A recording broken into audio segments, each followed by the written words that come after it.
money. And today I'm so excited because we have OJ Miller with us. And OJ is not only a Navy veteran, but he's also a real estate agent, broker, and an author. So excited to have you today, OJ. Thank you for having me. I'm so excited to have you here. So anyway, let me just give you a little intro on OJ. He actually grew up in a small town in South Carolina, and basically in his early years, you work at a local grocery store for 4 years, and then you went to play football at Mercer Junior College in California. That's a little bit away from South Carolina, right? Yes. Yes. So you wanted to travel across the country too. I love it.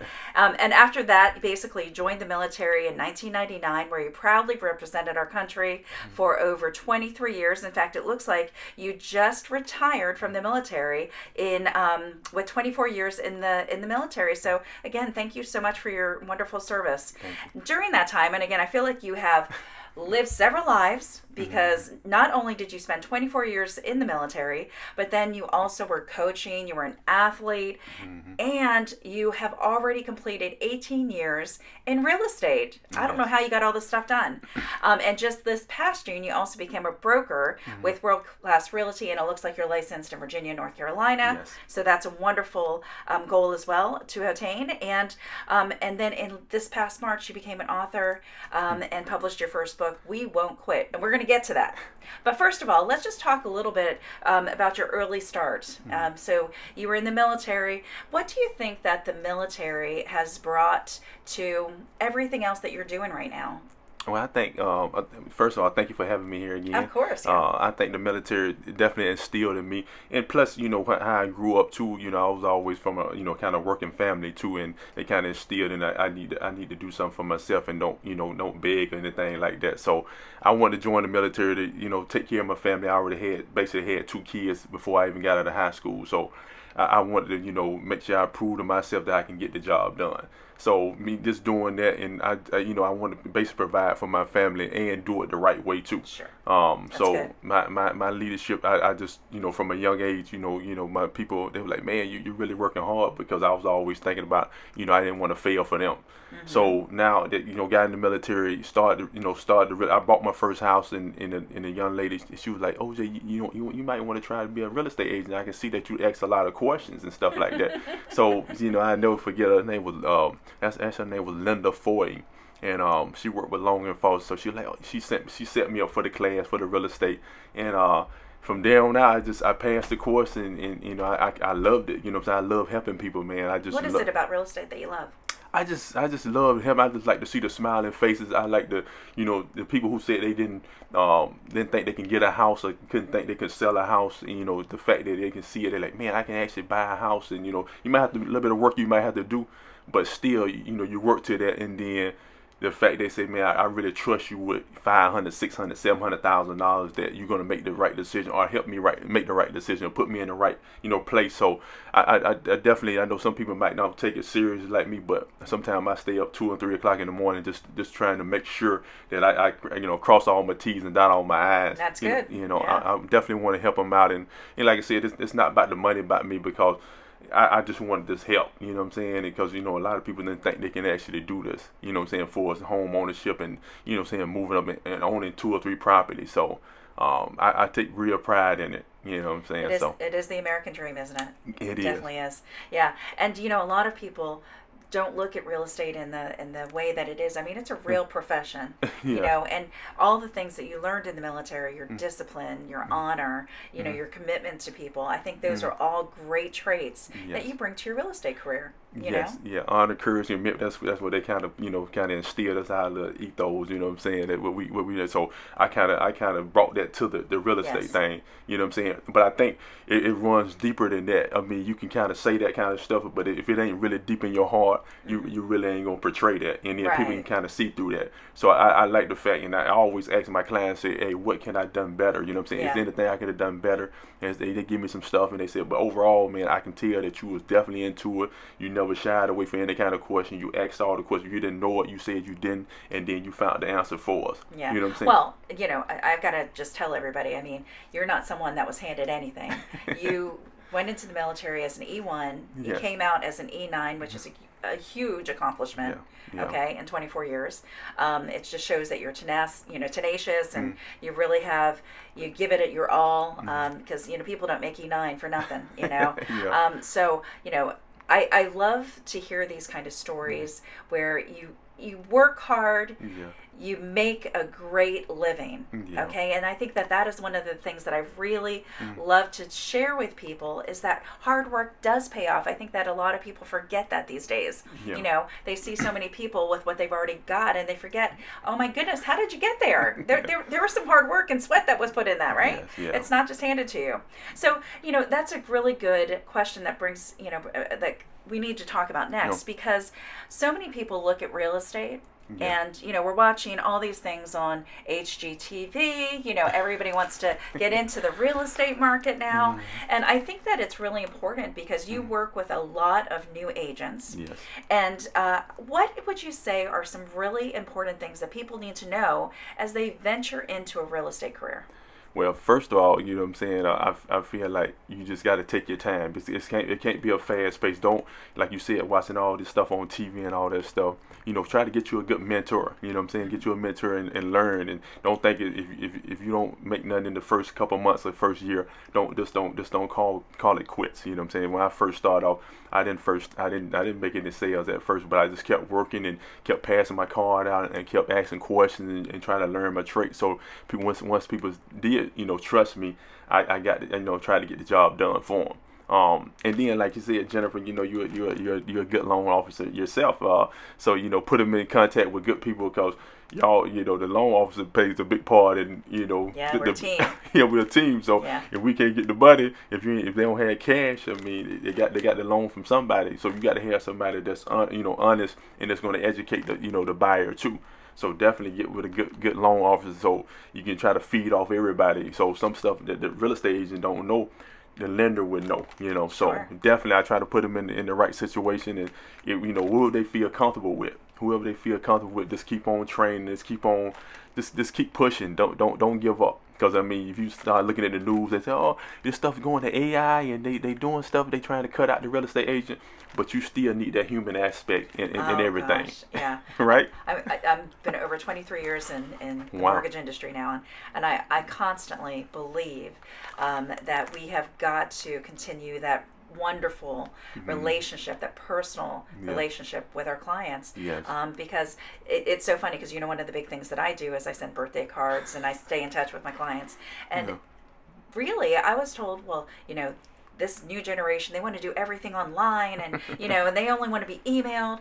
And I get the biggest response from this generation in their late 20s, 30s, who rarely get anything good in the mail. Yes, bills. So sending them a handwritten birthday card is so nice. It's a great touch. And so I totally agree with that. I think that there will always be a human component and a relationship component to this business. And at least I hope so. At least I hope so. I definitely appreciate you for bringing that back up from one of the trainings you did, because I sent some Starbucks cards out. Oh, good for you. And I probably got like 20 people text me back saying, "Oh, I appreciate the Starbucks card. Thank you." And then what I did was, for the home buying process, I kind of named something, said, tell your dad, tell your mom. I say, hello, tell your dog, I say, I know you got your dog, so then they know it when a generic thing. It was personal to them, you know what I'm saying? So I kind of did, and I got so many response back from it. And that's so nice. Yeah, they were like, man, I appreciate that. Even though it was a $5 Starbucks card, but it meant more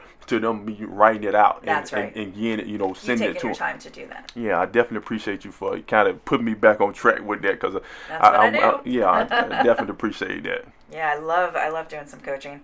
I've done a lot of my my mortgage career, but and that's one of the things I really do with the podcast, through just my coaching sessions. I really just love training. I still have a passion for that.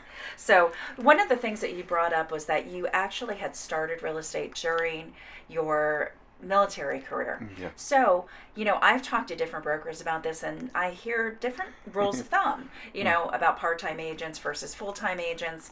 I'd love to hear your thoughts on that. Yeah, I mean, it could be challenging, you know what I'm saying? It depends on what kind of dedication you got, because you at work, and then sometimes, people want to see houses or do stuff while you at work. So you got to put that kind of out to them. Say, look, I actually got a job. You know what I'm saying, in the military or whatever job you're doing. And then as long as they understand that portion of it, but you definitely got to work hard at it. You know, some agencies don't even like part-time worker. They say that we don't even take part-time. If you're not coming in full-time, we don't even want you. But so I was glad. Matter of fact, the office I started with, it was Long and Foster's, is right across the road from where we at now. Oh, funny. I started with them, and you know, they brought me in. They was like, yeah, you can come part-time, you can do it. And then the crazy thing about it, I had one Rookie of the Year my first year. So wow. Yeah, 2006. And as a part-time agent. As a part-time agent, yeah, Rookie of the Year. I got the award at my house right now. That's awesome. So really, I guess it's about your dedication. Yes, it's about your dedication. Are you taking this seriously? You know, in my coaching sessions, I frequently like to say, "Are you the boss that you want? Yeah. Are you providing the leadership that you want? Because you are your own business, right? Yes. And then, are you also the employee that you want? Are you dedicated, willing to do the tough things that the boss needs to do? Yes. Right. So as a self-employed person, it's really important to have both components of that. You not only have to be a great leader and visionary, but you also need to be a great employee, doing the tasks, writing the birthday card. Nobody really enjoys doing this stuff, maybe, but you know, actually Brian Buffini does. He does enjoy it. But you know, but it's something you just have to build, you know, into and say, you know, today I'm going to sit down, I'm going to write 5 or 6 cards. Yes. And I'm going to reach out to 5 or 6 people. I'm going to do the things I need to do because this is still your work. Yes. You know, that you're supposed to be working at to build this wonderful career. So I love it. Yes, ma'am. All right, so you know, let's just talk about the elephant in the room right now. Tough times. Yeah. This is a tough time in the real estate industry. Yeah. And the mortgage industry, you know. And so so we have new agents that have come into this business. Yes. Right? And what are you telling these agents to be able to sustain themselves during these tough times? Well, I tell you, to be able to get through this and see the way out. Well, the one thing I tell myself too is make sure I save my money too. You know what I'm saying? And once I close on the deal, so much got to go into savings, something, you know, for to last me. You know what I'm saying? To make sure. And then I just said, just keep pushing. You know what I'm saying? Do something that the other agents ain't doing. You know what I'm saying? If they ain't, you feel like nobody's not calling anybody, start calling people. Start sending emails. You know what I'm saying? You got to go door knocking. You know what I'm saying? You got to do stuff that people ain't doing. And then they see that. I promise you, people see that you're working hard. You know, social media is a big thing. You know what I'm saying? Keep putting your name out on social media. It's just ain't gonna nobody's just gonna come knock on your door and say, hey, I saw you. You know, I want you to sell my house. You got to keep pushing. Like I said, the biggest thing I tell people is basically save your money too.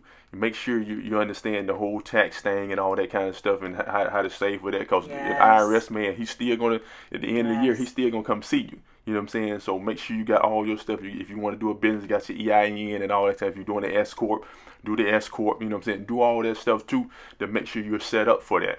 Make sure you're getting your business, business banking account and all that kind of stuff, so you won't, commingle your funds and stuff like that. Just some of the small stuff. So when you start making the big money and when you start making sales, you have all that stuff in line too. Right. Some of the new agents, they don't know. They like, I know I talked to the agent like 10, 15 years and they don't even have a business bank account. They just been doing it. That's one of the first things you should do. That's the first thing. Yeah. But a lot of them ain't doing that because I'm talking to an agent that's supposed to be coming over to my office, but she stayed with it. But she didn't even know about even doing the business banking account and getting the EIN and stuff like that. So just that foundational stuff, just making sure they understand that and they appreciate it because a lot of stuff they can write off too. You know what I'm saying? Getting into that too. But you want to be able to make some money too, and you'll be able to talk to like, look, hey man, this is what I had done, and then having some kind of payroll system or QuickBooks or some ADP or something, that's making sure you have all that kind of stuff too.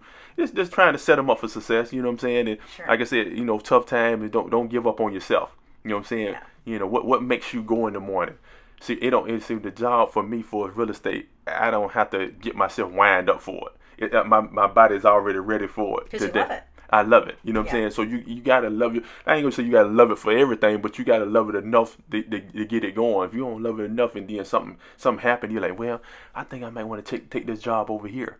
I think I might want to apply for this, but you still got the passion for real estate, so you might have left something to go over because you got a guaranteed paycheck from a 9 to 5. But I say, if you love the real estate thing and you got into it, you passed the test. That means you studied enough to pass the test to be a real estate agent.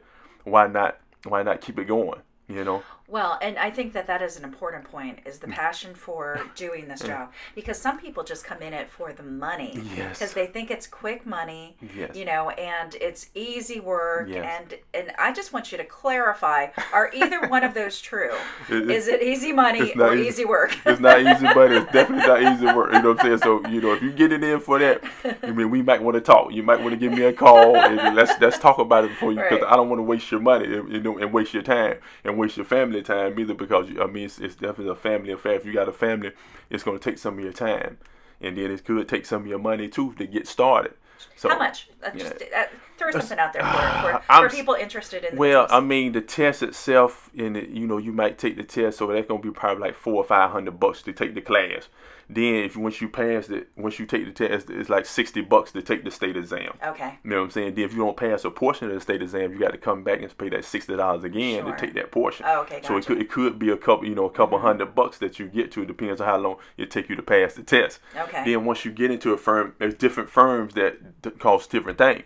Us at World Class, we don't charge you anything unless you make a sale or something like that. So then you have your fees for your access to the MLS, where you can look up houses, where it's like a quarterly fee of like $250. Okay. You have to pay like a application fee of $100, stuff like that.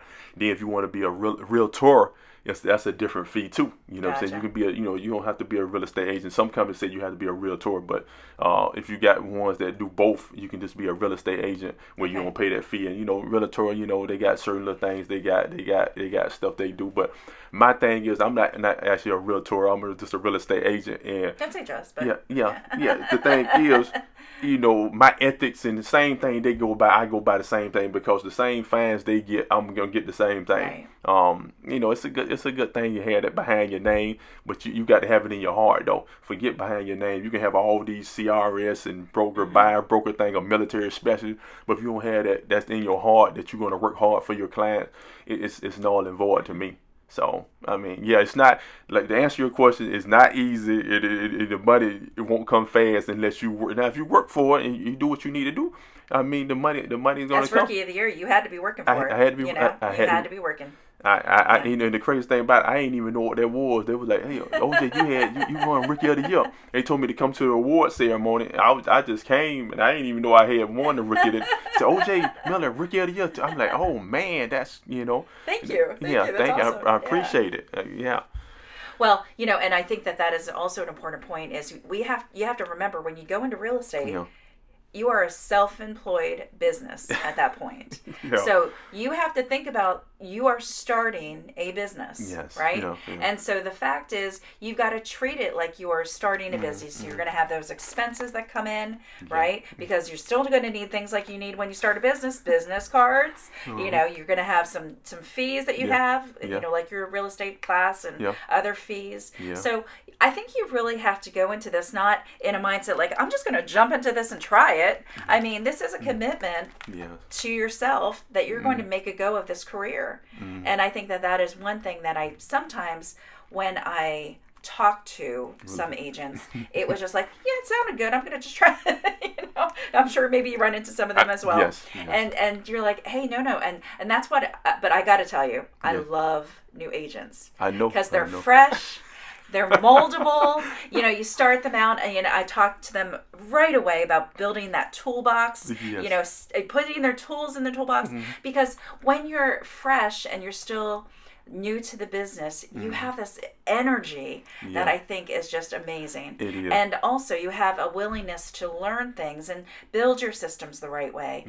Sometimes when I meet more seasoned agents trying to talk to them, and loan officers quite honestly, it's really hard to get them to shift the mindset, right?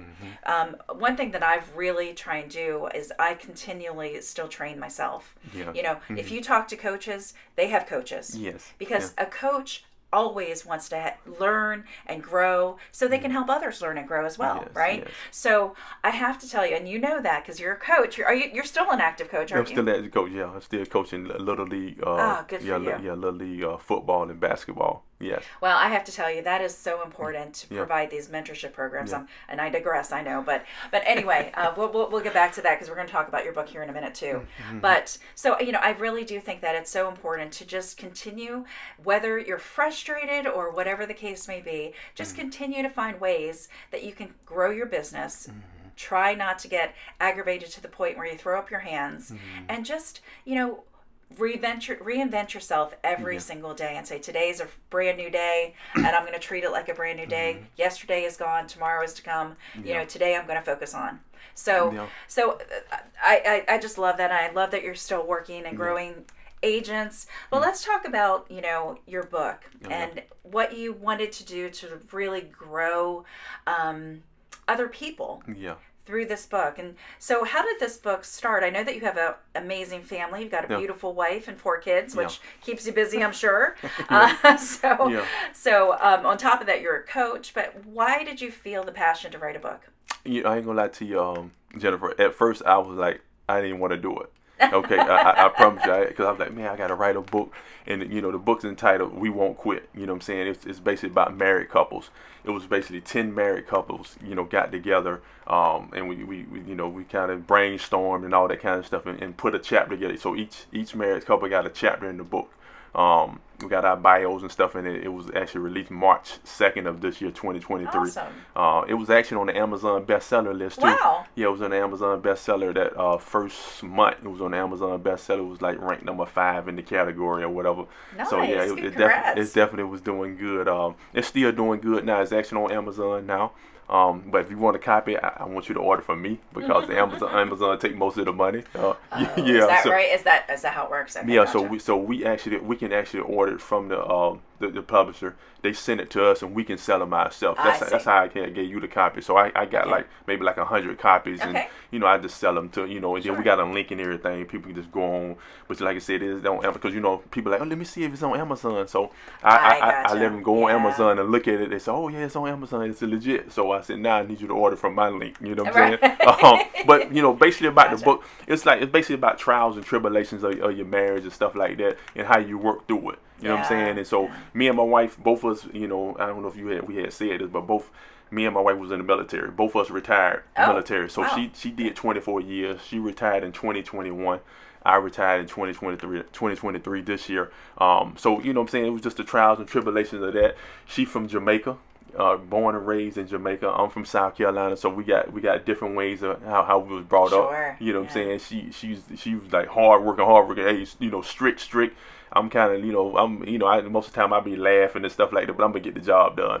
So just stuff like that, and we had the kids together. Then it was a blended family too. Sure. So I already had kids from high school, and then me and her had kids together. As we got married. Sure. So it was stuff like that too. So it was just like mental health stuff. You know what I'm saying? Then postpartum stuff for her. How many years have you been married? 18. Actually, finna go on 19 years. 19. Okay. Be going on 19 years. September 18th. Actually, next week. Yeah. And I can speak from experience. It's a whole different dynamic when you've got dual military. Yeah. Because I was the person staying at home when my ex-husband deployed, and then I was also the person that left the family and had that job to do. So there is a whole different dynamic. So this is good stuff because I don't think people have realized the additional stress that goes on a family when it's a dual military family. So so go ahead. So she was going. She might leave for underway deployment, and then I might leave. You know what I'm saying? Then come back, and then you already got some situated how you want to situate it in the house. I come back and say, hey, dog, we don't want to do it like this. You know what I'm saying? So it's a lot of the things that went on. You know what I'm saying? But we fought through it. You know what I'm saying? And we and everything good. Now, every day is not peachy, but it definitely is. Really? In a marriage, everything's not peachy. Well, some people, people be lying and be faking, but you got to be serious with the thing. Some people, well, they look so good. I can't believe, it's still stuff be going on. You know what I'm saying? You just got to work it out and make sure both of y'all understand that hey, this ain't the end of the world because we had a misunderstanding. Right. Let's work through it and figure out how we can get better in the relationship and keep loving each other more and more each and every year. Yeah. So that's basically about the book. So it's some amazing couples in the book. So I if you want to get the book, this one of the books that need to be in your collection. Yes. Well, so OJ, that's a good kind of ending point. So how do they reach you? Yeah. And how do they, well, especially if they want to, for real estate or for a copy of the book. Yeah. So how would they reach out to you? So they can reach out by my cell phone. That's the easy. I'm always on my cell phone. They can reach me at 757-650-1196, or they can reach me by email. It's estates, the number 4, the letter U, the number 2 @gmail.com. Why don't you do that again? Give an email? Yes, let's get an email. It's estates with an S, 4, the number 4, the letter U, the number 2 @gmail.com. That's estates for you 2 @gmail.com. So I'm saying real estate for you 2 @gmail.com. So try to mix it up a little bit for you. Well, that is awesome. Well, listen, I really appreciate you coming on here today and letting us get to know you. Yes. I think that's great that you wrote a book, because obviously 2 people that have gone 19 years have certainly dedicated themselves to this. And sadly, there are so many couples that don't ever see that landmark. So I think that's amazing. I'm glad that you're sharing that, because one of the things that I would like to impress upon the younger people these days is that I know that this is definitely a society that wants instant gratification. When you're starting a new business, there's really not instant gratification. It's not. And when you are working on a marriage, working on building your family, sometimes there is not the instant gratification. In fact, there's that honeymoon period, right? Where you're like, everything's butterflies and unicorns. And then, then the reality starts to set in a little bit. And that's the time where you have to really kind of, position yourself where you're like, dedication, we got to focus on love and respect and all the things that are hard sometimes, because when just living with somebody is hard enough. And being, so it's kind of like real estate. It's the same thing. Real estate merging. merging. So it's hard enough, but I love the insight that you've provided today. And any last thoughts that you want to give our audience? No, I just thanks for having me on your podcast. I definitely appreciate this. It's an honor. I know you could be doing anything else. You could be working on your stuff, and I really appreciate it. But like I said, if you want to reach out to me, I gave you my contact information. I definitely appreciate this, Jennifer. Well, thank you. I always felt like from the first time I met you, we had that connection. And probably some of that military stuff, but also just, you have a good heart. You're a good man, and I just really appreciate you being here. I thank you for that. All right. Well, thank you again. And audience, I hope that you love this. O.J. Miller. Reach out to him for his book, for real estate. If you're interested in real estate, he is looking for new agents. So, again, thank you for listening, and I hope you enjoyed it. Have a good day. Bye-bye.